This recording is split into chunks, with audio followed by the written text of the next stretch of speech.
Hi there, this video will hopefully help you with your Google searching. I'm going to give you some tips and tricks for getting to the information that you need as quickly as possible. So today I'm going to look into something, a little guy from my neck of the woods called the pine beetle.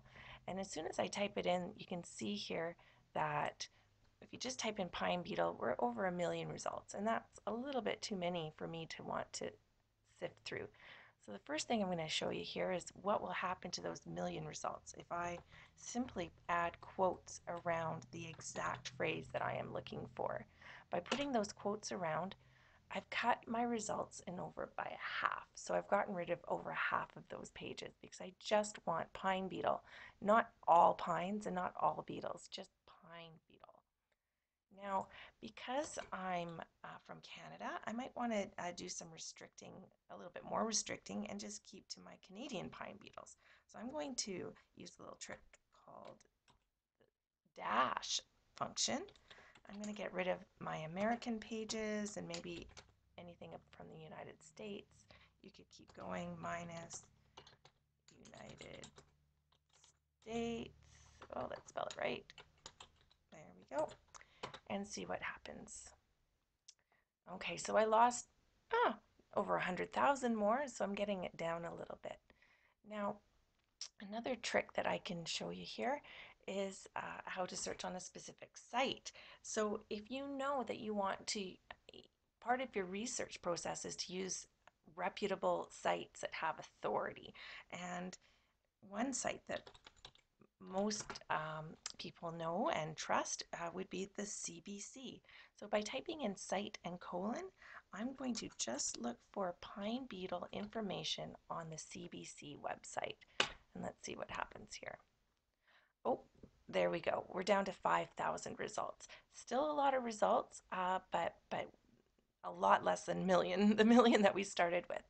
Now, another trick to get it down even more is that we might want to have information that's as current as possible. So let's go to the search tools now. And I'm going to now go to anytime and change it from anytime to just the past year.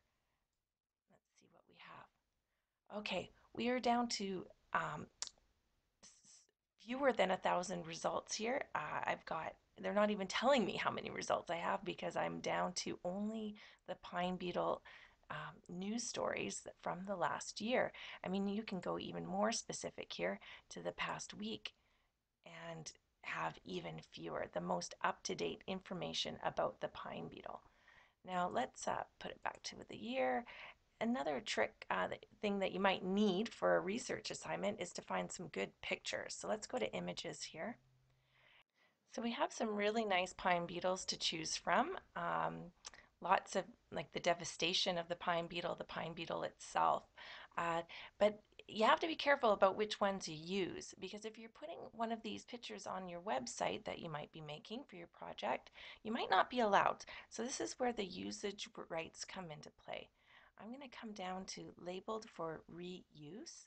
And let's see which ones we're actually allowed to use with permission from the photographer.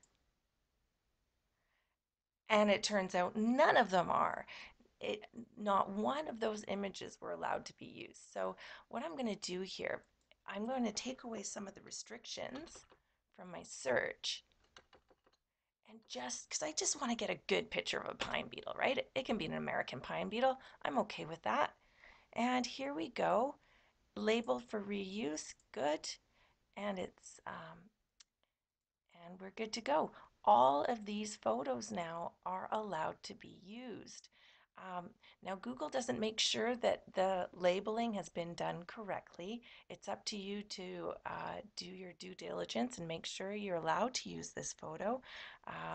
Sometimes the person who did the photo will request that you uh, give them credit for it on your web page or in your report. So you can just visit the page and take a look and see if there are any restrictions on this image. And sure enough, down here, there's some rights reserved. So let's just take a look here. And it says here that you must give appropriate credit, providing a link to the license and indicate if you made any changes. So it's not saying that you can't use the picture, it's just saying that you have to give credit where credit's due. And that's one last tip before I go. How do you search for phrases when you don't remember all the words? Well, there's a neat little trick that uses the asterisks. So let me show you here.